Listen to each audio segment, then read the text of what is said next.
Eduardo Suplicy, é um prazer falar com o senhor hoje. Boa tarde. Muito boa tarde. É um prazer podermos falar sobre as questões políticas atuais, visto sob a ótica de Sim, alguém que tem uma vasta experiência política. Boa tarde, como o senhor está? eu estou muito bem, obrigado. É uma satisfação estar dialogando com você, que é, que é advogado, professor e mestre em direito, não é? E neste programa do canal Interlocução Brasil. E gostaria, primeiramente, de perguntar como está o seu pai, que eu interagi algumas vezes com ele. Mas Ele agora está faz bem, algum graças a tempo que eu não. Deus. Tenho uma recordação muito boa de uma vez que o senhor saiu de uma sessão plenária e foi declamar alguns poemas dele num lançamento de livro, né? Ah, Aqui em São sei, Paulo. que bom. Mas e ele está bem de saúde? Tá bem, graças a Deus. Estamos aqui nos cuidando. E atualmente mora aonde? Em Aqui São em São Paulo? Paulo, em Higienópolis, isso. Ah, muito bem, que bom. Então, mande meu abraço para ele, tá bom? Com certeza, mandarei. Eduardo Suplicy, sobre o substrato jurídico que sustenta um programa de renda mínima, como o senhor veria essa questão do ponto da renda mínima universal? Então, primeiramente, eu havia apresentado em 1991 um projeto de lei para instituir um programa de garantia de renda mínima através de um imposto de renda negativo. Toda pessoa que adulta não recebesse pelo menos 45 mil cruzeiros da época, equivalentes a 150 dólares mensais, passaria a ter o direito de receber 50% da diferença entre aquele patamar e a renda da pessoa. Ninguém teria menos, por exemplo, do que 22.500 cruzeiros da época. E o projeto recebeu parecer favorável do então senador Maurício Correia, líder do PDT, e foi aprovada por consenso do plenário do Senado em dezembro de 1991. Aconteceu que, em agosto daquele ano, eu fiz uma apresentação da proposta para um grupo de economistas simpatizantes do PT, quando o professor José Marcos Camargo, da Pontifícia Universidade Católica do Rio de Janeiro, até hoje ele o é, ele ponderou que seria bom começar a, a garantia de uma renda mínima para as famílias carentes, desde que as suas crianças estivessem indo à escola, pois um dos problemas mais sérios do país era o número tão grande de famílias onde os pais, não podendo dar de comer às suas crianças, colocavam-nas para trabalhar aos 7, 8, 9, 10 anos de idade. E quando chegava à idade adulta, não tinham como obter uma remuneração suficiente, uma vez que não tinham tido a boa formação. Então, se provêssemos a garantia de uma renda às famílias carentes, desde que as suas crianças estivessem indo à escola, estaríamos como que contribuindo para cortar um dos principais elos do círculo vicioso da pobreza. E ele escreveu a respeito disto na Folha de São Paulo em 91 e em 93, mas e daí em 94 para 95, o governador então eleito pelo PT, Cristóvão Buarque, no Distrito Federal, e o prefeito José Roberto Magalhães Teixeira, do PSTB de Campinas, ambos iniciaram programas de renda mínima associados à educação naquela direção. E isto recebeu também um um efeito positivo alastrou-se pelas cidades, como, por exemplo, de Ribeirão Preto, Piracicaba, Belo Horizonte, Belém, Mundo Novo, Caxias do Sul, dezenas de cidades, e eis que, no Congresso Nacional, surgiram diversas proposições, projetos de lei, como que de Nelson Marquesan, Chico Vigilante, Pedro Wilson, Ney Suassuna, José Roberto Arruda e Renan Calheiros, pela qual a União passaria a financiar os projetos de lei, os municípios que adotassem programas naquela direção. E então, o professor Felipe Vampares, que foi um dos criadores da Basic Income European Network e depois Basic Income Earth Network, autor deste livro que eu muito recomendo, com Felipe Vampares e Yannick van der Bort, ambos da Universidade Católica de Louvain, a renda básica, uma proposta radical para uma sociedade livre e uma economia sã, que contém o meu prefácio e é da Cortez Editora. Então, Felipe Vampares veio ao Brasil e eu solicitei uma audiência com o presidente Fernando Henrique Cardoso. Ele veio fazer palestras na Universidade de São Paulo, do Rio de Janeiro, da PUC e outras. E, então, ele explicou ao presidente Fernando Henrique Cardoso e ao ministro da Educação, Paulo Renato Souza, que o objetivo maior seria chegarmos à renda básica incondicional universal para todos, mas iniciar a garantia de uma renda para as famílias carentes, desde que as suas crianças estivessem indo à escola, significaria um passo positivo do ponto de vista de ser um investimento em capital humano. E então o presidente Fernando Henrique Cardoso deu o sinal verde para que a renda básica, para que pudesse ser aprovado a Lei 9.533, segundo a qual a União financiaria em 50% os gastos dos municípios que adotassem programas naquela direção de renda mínima associados à educação. E para ser instituído por etapas. No primeiro ano, os municípios 20% de menor renda per capita, até que no quinto ano todos os demais estariam contemplados. Mas, dados os resultados positivos, o presidente Fernando Henrique Cardoso, em 2001, portanto, no quarto ano, antes que se completasse o quinto, baixou medida provisória que logo foi transformada em lei, aprovada por mim e por todos os partidos, pela qual a União passaria a financiar em 100% todos os municípios que adotassem programas de renda mínima associados à educação. A lei que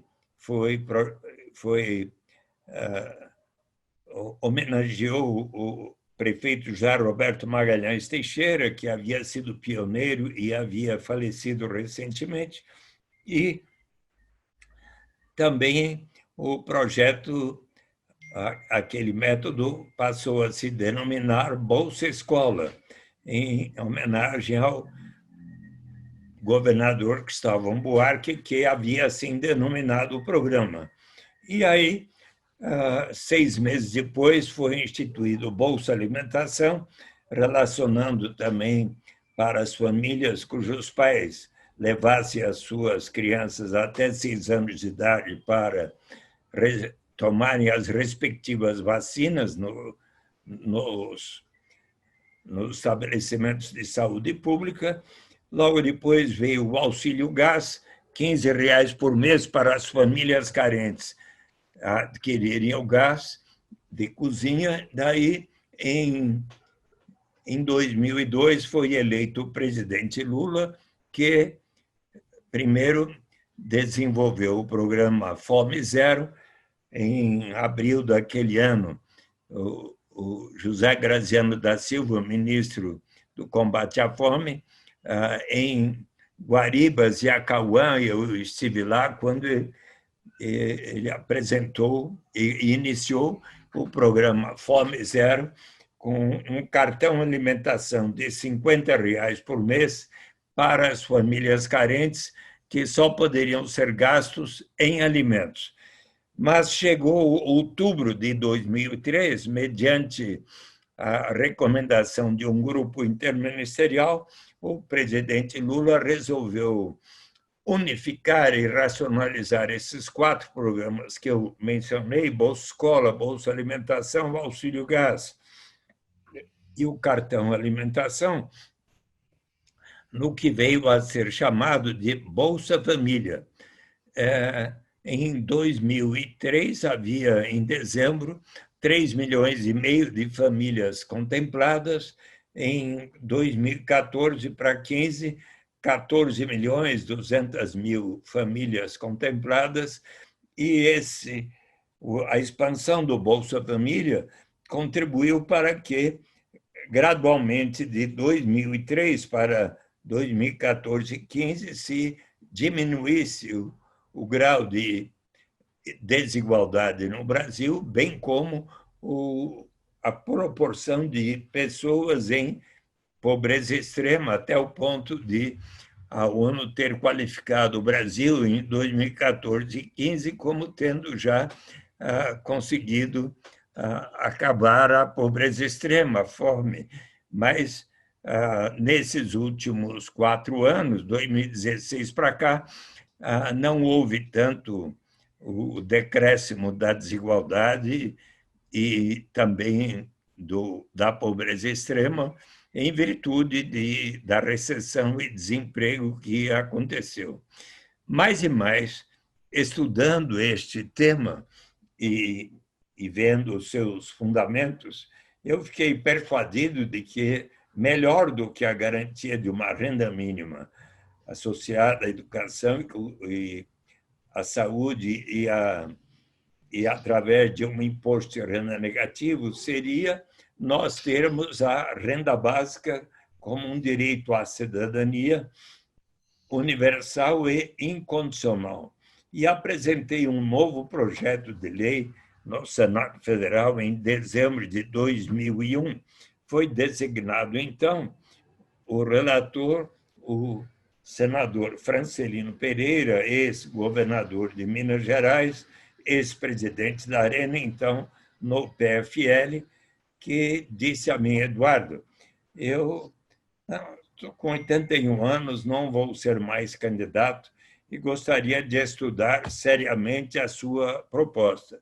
E eu, então, dei a ele o livro que havia acabado de ser publicado, de minha autoria, Renda de Cidadania, a Saída pela Porta, da Cortez Editora e Fundação Perseu Abramo. Tinha sido lançado no Fórum Social Mundial de Porto Alegre, em fevereiro de 2002, e eu, então, dei para ele, ele estudou com seriedade e me disse: olha, Eduardo, trata-se de uma boa ideia, mas você precisa torná-la compatível com a Lei de Responsabilidade Fiscal, pela qual, para cada despesa, é preciso haver a receita correspondente. Que tal você aceitar um parágrafo que diga que será instituída por etapas a critério do Poder Executivo, começando pelos mais necessitados? Eu achei de bom senso e, inclusive, lembrei do livro, aliás, de 3 livros, uma trilogia sobre a gatotopia, do grande prêmio Nobel de Economia, James Edward Mead, MEADE, da Universidade de Cambridge, que viveu de 1907 até 1995, e no seu livro A Gatotopia, ele conta de sua longa jornada em busca de utopia. Por mais que navegasse, não conseguiu encontrá-la. no caminho de volta, deparou-se com a Gatotopia, que em grego significa um bom lugar. E ele, então, lá tornou-se amigo de um economista que lhe disse: olha, os agatotopianos sabem onde é que fica utopia, mas não vão lhe contar, porque eles têm uma grande diferença com os utopianos, que são seres humanos perfeitos que vivem num lugar perfeito, enquanto que nós, agatotopianos, somos seres humanos imperfeitos, que cometemos as nossas bobagens e perfídias. Você comete às vezes? Eu cometo. Sim. Muitas vezes bobagens e perfídias, mas, entretanto, conseguimos construir um bom lugar. Então, ele estudou as instituições e arranjos sociais de Agatotopia e ficou persuadido de que eram as melhores que até então havia conhecido para, simultaneamente, obter os 3 objetivos que há tanto tempo a humanidade e os economistas tanto queriam: liberdade no sentido de cada pessoa poder trabalhar no que deseja e gastar o que recebe naquilo que bem aprouver; de igualdade no sentido de não haver grandes disparidades de renda e de riqueza entre as pessoas; e de eficiência no sentido de se alcançar o maior padrão de vida possível com os recursos e a tecnologia vigentes. E quais eram esses arranjos sociais? Eram justamente, primeiro, muita flexibilidade de preços e salários para que houvesse a boa alocação de recursos, e aí o maior padrão de vida possível. Muita interação entre capital e trabalho, empresários e trabalhadores, de tal maneira que os trabalhadores fossem contratados não apenas por salários, mas por cotas de participação nos resultados. Mas se você tiver flexibilidade de preços e salários e cota de participação nos resultados e, eventualmente, recessão e desemprego, como nesses últimos 4 anos, então você precisa de um outro instrumento, que é justamente a renda básica de cidadania universal para todos, incondicional. Mas, adverte James Edward Mead, no seu livro, e ele que viu todas as grandes transformações acontecerem no século XX, a Primeira Grande Guerra Mundial, a Segunda Grande Guerra, as revoluções comunistas da Rússia, União Soviética, China, Cuba, tantos golpes de Estado na África, na Ásia, na América Latina. Então, disse ele: olha, o importante é você caminhar firmemente na direção daquilo que você considera o melhor, a aplicação daqueles instrumentos. Porque se você quiser instituí-las todas ao mesmo tempo, aí normalmente vêm as grandes instabilidades políticas que ele assistiu no século XX. Então, eu lembrei desta recomendação e disse ao Francelino Pereira: eu acho de bom senso e aceito. E, graças a esse parágrafo, o Senado Federal, em dezembro de 2002, aprovou, e a Câmara dos Deputados, em dezembro de 2003, inclusive eu observei nos anais do Congresso, na Comissão de Constituição e Justiça, estava presente o então deputado federal, que era suplente, mas nesse dia estava presente e nada falou contrariamente, portanto, aprovou. O Jair Bolsonaro, hoje presidente, aprovou a Lei 10.835, que foi, então, para o presidente Lula sancionar ou não. Eu expus ao ministro da Fazenda de então, Antônio Palocci, que explicou ao presidente Lula como é para ser instituído por etapas, gradualmente é factível, pode sancionar, e o presidente Lula sancionou numa linda cerimônia, dia 8 de janeiro de 2004, há 16 anos, e agora só falta implementá-la. Com certeza um projeto muito importante economicamente para o Brasil. O senhor que é conhecido por ter um olhar para as pessoas mais necessitadas, né? Bem, eu... Suplicy, Oi, não. o senhor que foi senador durante 24 anos, senador da República, hoje vereador na vereança, como o senhor enxerga uma saída para o Brasil, uma espécie de pacto social para sairmos dessa crise pandêmica terrível que enfrentamos? Olha, primeiro, é muito interessante que essa pandemia fez com que no Brasil e no planeta Terra, nos mais diversos países, já vinha um interesse crescente e a realização de experiências em quase todos os continentes da proposta da renda básica, mas com a pandemia surgiu como que um interesse muito grande e crescente. E é muito interessante se observar. Aqui está uma publicação recente da Basic Income Today, da Universal Basic Income News, HUE, onde fala que inúmeros laureados com o Prêmio Nobel de Economia e Prêmios Nobel da Paz hoje defendem a renda básica de cidadania. Se me permite, eu vou citar alguns. Eu vou citar alguns que são vivos e defendem, mas dentre os que já são falecidos, estão que defenderam a garantia de uma renda mínima, seja através de um imposto de renda negativo, ou, melhor ainda, através de uma renda básica, dentre outros, estão pessoas como falecidos Milton Friedman, Friedrich Hayek, James Tobin, James Smith, George Stigler, Paul Samuelson, Herbert Simon, James Mirrlees e dentre os que estão vivos, Desmond Tutu, Prêmio Nobel da Paz de 1984, que tanto atuou na Comissão da Verdade lá junto com o presidente Nelson Mandela na África do Sul. Robert Solow, grande Prêmio Nobel de Economia de 1987.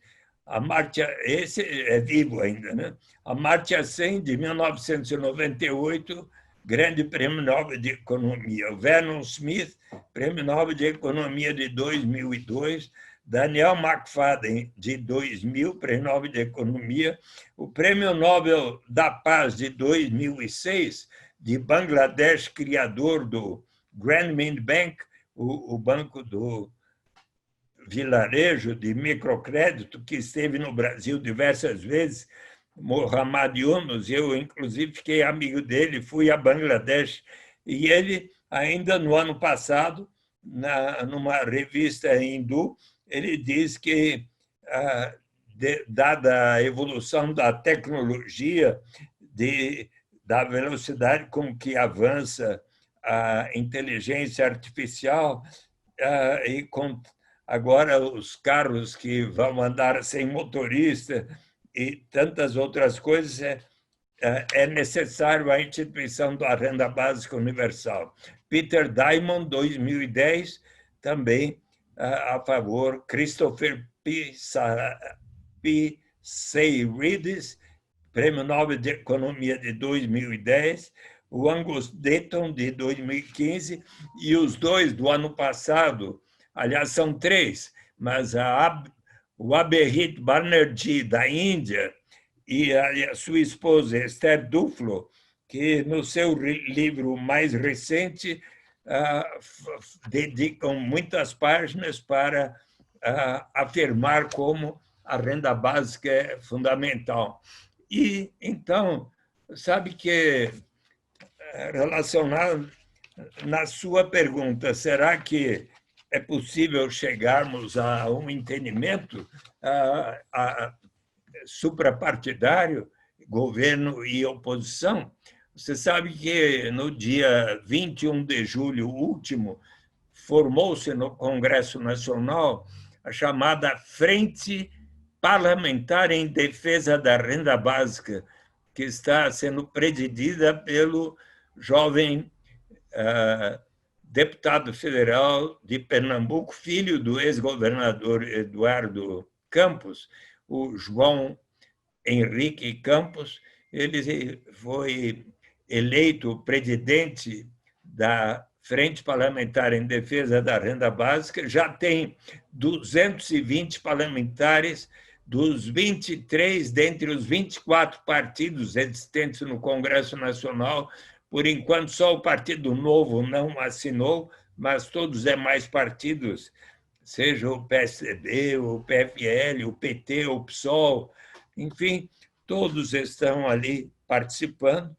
E, então, eu acho que seria bom se possa o ministro Paulo Guedes e o próprio presidente Jair Bolsonaro, que votou a favor da proposta, e você certamente se lembra, quando o presidente Jair Bolsonaro venceu as eleições, ele levantou a mão perante jornalistas e disse: eu juro perante Deus e o povo brasileiro cumprir a Constituição. Ora, o artigo 3º da Constituição diz que constituem objetivos fundamentais da República Federativa do Brasil construir uma sociedade livre, justa e solidária, garantir o desenvolvimento nacional, erradicar a pobreza e a marginalização e reduzir as desigualdades sociais e regionais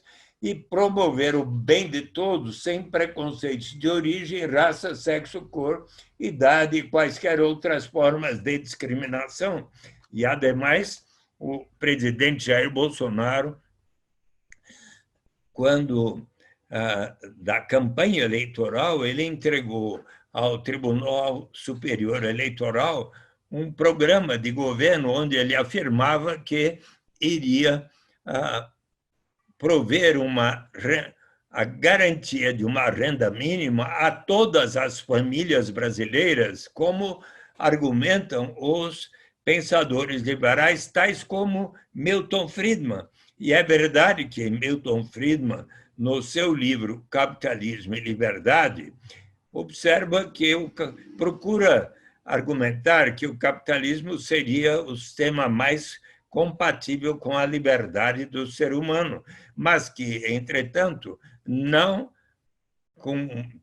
contribui para, de fato, erradicar a pobreza. E se quiser erradicar a pobreza, então faz-se necessário instituir a garantia de uma renda mínima através de um imposto de renda negativo. Ora, quando eu escrevi Renda de Cidadania, eu entrevistei laureados com o Nobel de Economia, o Amartya Sen, o James Tobin, e também, que são todos favoráveis à garantia de uma renda mínima, e também o próprio Milton Friedman. E quando eu lhe perguntei, está aqui na página 321 da 7ª edição, como o senhor avalia a proposição de uma renda básica ou renda do cidadão comparada com a alternativa de um imposto de renda negativo? A resposta foi dada no ano 2000, ele estava vivo, por e-mail para mim. Resposta de Milton Friedman: uma renda básica ou renda do cidadão não é uma alternativa a um imposto de renda negativo, é simplesmente uma outra forma de se introduzir um imposto de renda negativo se for acompanhado de um imposto de renda positivo sem isenção, o que levou o professor Felipe Vampares, a maior autoridade sobre esse tema, a escrever: esta é uma afirmação muito clara da equivalência formal entre os dois esquemas, o que sugere que Milton Friedman é a favor tanto de uma proposta como da outra. Ora, caro Flávio Goldberg, era 3 de abril do ano passado, quando o ministro Paulo Guedes compareceu à Câmara dos Deputados para tratar da reforma da Previdência, ocasião em que o deputado federal Paulo Teixeira, do PT de São Paulo, perguntou o que o senhor acha da renda básica de cidadania e quais são os seus planos para combater a pobreza. E ele, então, respondeu, elogiando o programa Bolsa Família e ao presidente Lula por ter instituído o Bolsa Família. E daí disse, abrindo aspas para Paulo Guedes, curiosamente, outras ideias, como a renda básica, que o Suplicy lançou e o Milton Friedman apoia, se nós descarimbarmos e procurarmos o que há de melhor, nós vamos nos surpreender. Nós vamos descobrir que poderíamos estar juntos fazendo boas coisas, em vez de simplesmente cair nessa briga que não está levando o país para o lugar certo. Ora, então, na linha da sua pergunta, será que podemos chegar ao lugar certo? Quero lembrar, e dada a sua formação em direito, certamente conhece o filósofo John Rawls, que escreveu em 1971, professor de filosofia da Universidade de Harvard, que faleceu lá por volta de 2002, e ele, em uma teoria da justiça, fala de como será importante que venhamos a adotar aqueles instrumentos de política econômica que possam significar a realização da justiça, a aplicação dos princípios de justiça, de igual liberdade, de diferença e de igualdade de oportunidades. Ele explica que o princípio de igual liberdade significa que cada pessoa na sociedade precisa ter um conjunto de liberdades básicas fundamentais, tais como aquelas que estão colocadas na Declaração Universal dos Direitos da Pessoa Humana, nos seus 30 artigos, ou que também estão explicadas no artigo 5º da nossa Constituição, onde os 78 incisos falam dos direitos fundamentais e básicos que todos nós, homens e mulheres brasileiras, precisamos ter.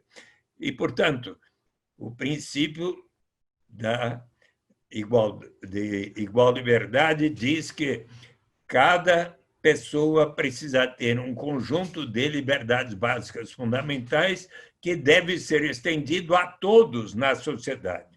O segundo princípio é o da diferença, segundo o qual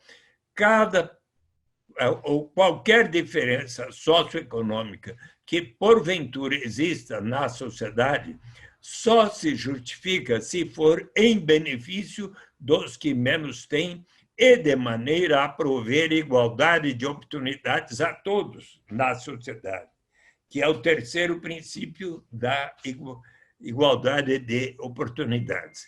Vamos tentar exemplificar, Flávio, o princípio da diferença, que me parece tão interessante. Vamos supor que nós dois e mais alguns formemos um bom time de futebol ou de basquete. E nós vamos disputar o campeonato e vamos decidir a remuneração de cada um. Mas no nosso time há alguns craques como o Pelé, o Garrincha, o Neymar, a Flávia, a Hortência, a Paula. E nós vamos conversar com eles, olha, nós queremos ganhar o campeonato, queremos dar tudo que nós sabemos. Sabemos que vocês jogam melhor, mas nós queremos que vocês deem o melhor de si para que possamos chegar à meta de campeões. E nós vamos proporcionar a vocês uma remuneração melhor do que a nossa, que não jogamos tão bem, mas para que vocês deem o melhor de si, nós também. Tá bom assim? Será que Acho que esse exemplo eu sempre expliquei para meus alunos, lá onde eu fui professor por mais de 40 anos, na Escola de Administração de Empresas de São Paulo, e eles sempre compreenderam muito bem como é que podemos, portanto, admitir algumas diferenças em benefício dos que menos têm e de maneira a prover a todos.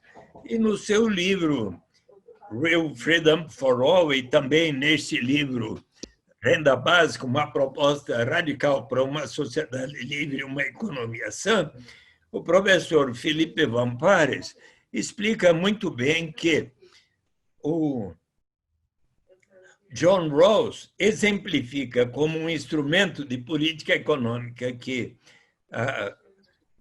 está de acordo com a aplicação destes princípios. Ele recomenda o imposto de renda negativo para garantir uma renda mínima a todos.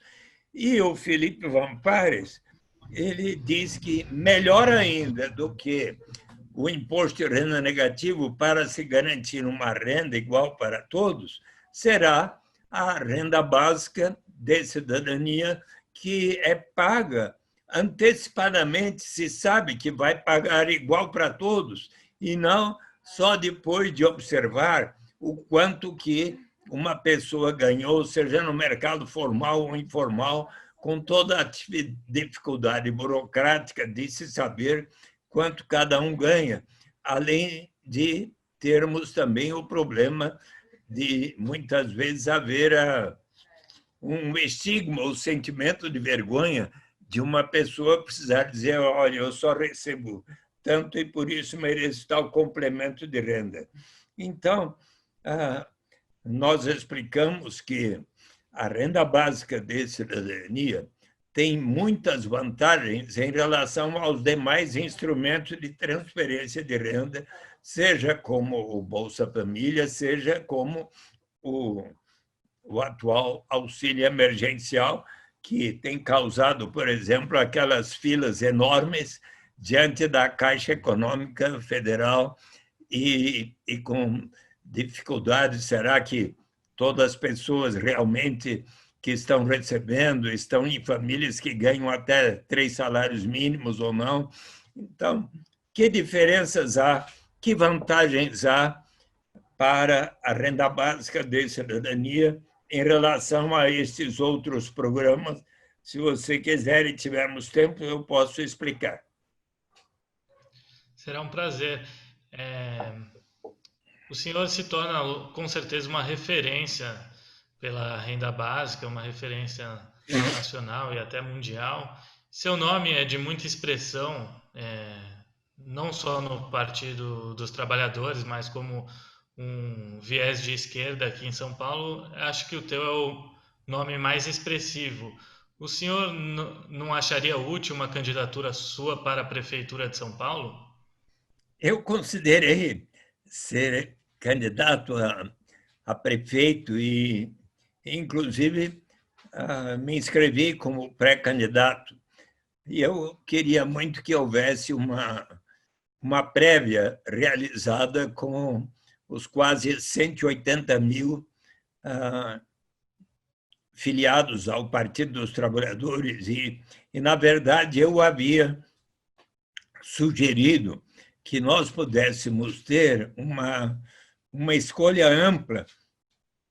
No ano passado, eu cheguei a sugerir ao PT: vamos fazer com que tenhamos uma escolha a mais democrática possível, numa frente de todos os partidos progressistas, o PT, o PSOL, o PCdoB, o PSB, o PDT, a Rede, a Sustentabilidade, a Cidadania, etc., Partido Comunista Operário e todos, enfim, e entre o Partido Comunista da Causa Operária, né? Então, mas e daí no ano passado, quando eu e o Carlos Zaratini apresentamos esta sugestão para que cada partido apresentasse 2, 3 ou mais candidatos,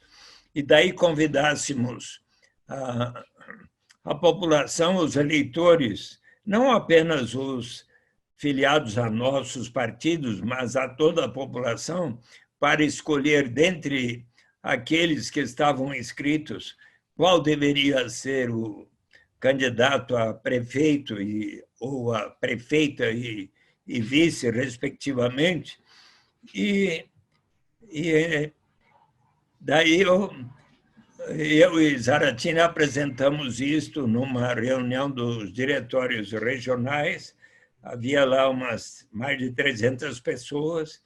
Aí o Gilmar Tato disse, não, nós precisamos garantir que o PT tenha a sua candidatura própria, e acabou vencendo. E daí, neste ano, iniciamos um projeto, uma sequência de debates entre os 7 pré-candidatos inscritos, era o Paulo Teixeira, o Carlos Zarattini, o Gilmar Tato, Nabil Bonduque, Alexandre Padilha, eu e a mãe Zica de Oxalá. E aí, quando iniciou a pandemia, já tínhamos feito 5.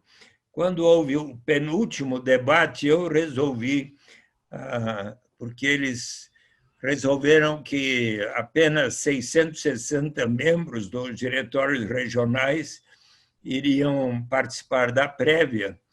E eu, então, achei por bem, olha, todos já estavam bastante persuadidos de incluir na proposta do programa do PT a renda básica de cidadania, que eu tanto tenho batalhado. Eu agradeci que todos tivessem dado este apoio e disse, olha, eu vou abrir mão de ser pré-candidato a prefeito para dedicar-me inteiramente à instituição da renda básica de cidadania, porque eu quero vê-la aplicada ainda durante a minha vida. Eu fiz 79 anos em 21 de junho último, e se você, nesse instante, Flávio Goldberg, você está me ajudando a propagar essa ideia que eu, a cada dia, tenho batalhado, e eu tenho feito 2, 3, 4 diálogos e entrevistas como essa já desde 23 de fevereiro. A minha secretária, Sandra uma Batalha, pena. já são mais de 240 agora aqui.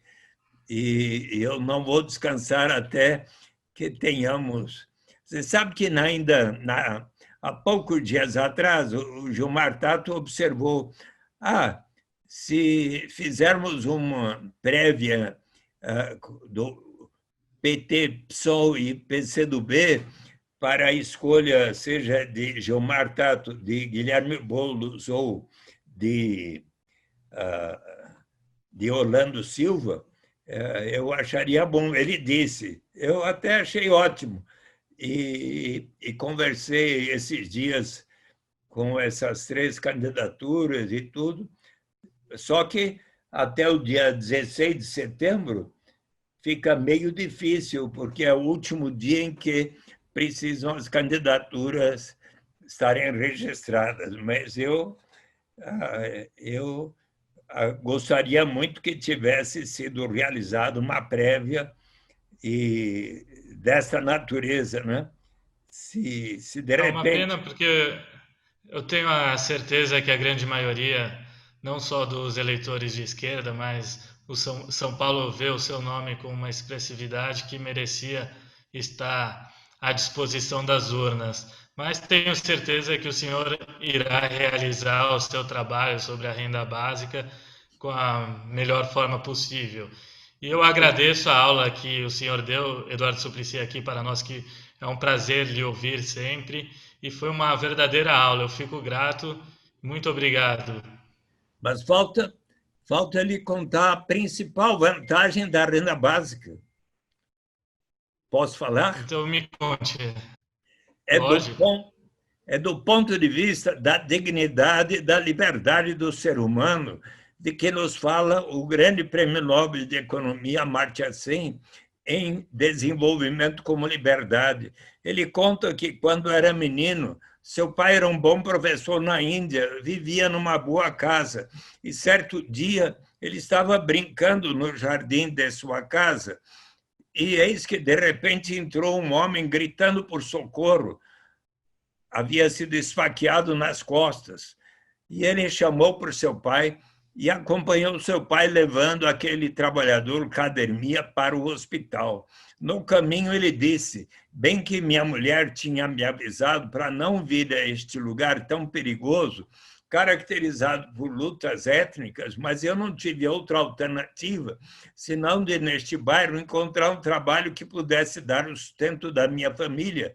E quando chegaram no hospital, Kader Mia teve uma forte hemorragia e veio a falecer, o que leva Amartya Sen a concluir, tipicamente, Kader Mia não tinha liberdade real, precisou colocar a sua saúde e vida em risco para conseguir um trabalho que lhe desse o sustento da família. Aquela mulher que, não tendo como dar de comer em casa para suas crianças, sua avó resolve vender o seu corpo aqui na Praça da Luz, onde eu fui conversar com elas outro dia, lá numa casa de chá do Parque da Luz, me deram muita razão. Ou para aquele rapaz que, não conseguindo ajudar no orçamento da sua família, resolve se tornar um aviãozinho da quadrilha de narcotraficantes, como o personagem do Homem na Estrada, dos Racionais MCs, do Mano Brown.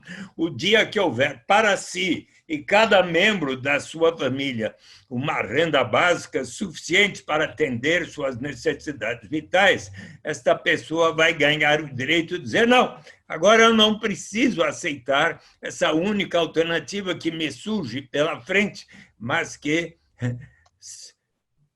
vai colocar minha saúde e vida em risco. Eu agora posso, quem sabe, aguardar um tempo, quem sabe fazer um curso, até de direito, com o professor Flávio Goldberg, até que surja uma alternativa mais de acordo com a minha vocação, com a minha vontade. É neste sentido, pois, professor Flávio, que a renda básica de cidadania vai elevar o grau de dignidade e liberdade real para todos. E é por esta razão que eu tanto acredito e quero colocá-la em prática no Brasil.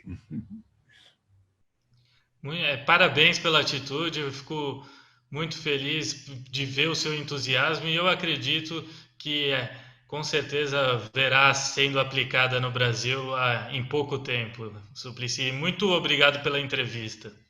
Muito obrigado, Flávio Goldberg. Posso eu fazer uma pergunta para Claro. Se você acha, levando em conta essa proposta que ainda o Gilmar Tato fez outro dia, mas faltando só 2 semanas até o dia 16 de setembro para a escolha, será que, se consultarmos o Tribunal Superior, o Tribunal Regional Eleitoral, será que vocês fariam uma prévia convidando todos os eleitores para votarem em 3, 4, 5 os partidos que quiserem participar dessa prévia para, então, ter o candidato definitivo? E daí, será que o Tribunal Regional Eleitoral toparia? Aí eu ficaria até entusiasmado de voltar a ser. Eu me ponho à disposição de atuar juridicamente, caso seja necessário, e com certeza o meu voto seria no senhor, Eduardo Suplicy. Que bom. Muito obrigado, Flávio. Eu agradeço muito. Um prazer. Eu vou ligar para o presidente do Tribunal Regional Eleitoral e perguntar se seria possível. E conte comigo para isso. Tá bom. Muito obrigado. Abraço. Um grande abraço. Felicidades. Felicidade. E um abraço ao seu pai, Jacob. Outro. Muito obrigado. Obrigado.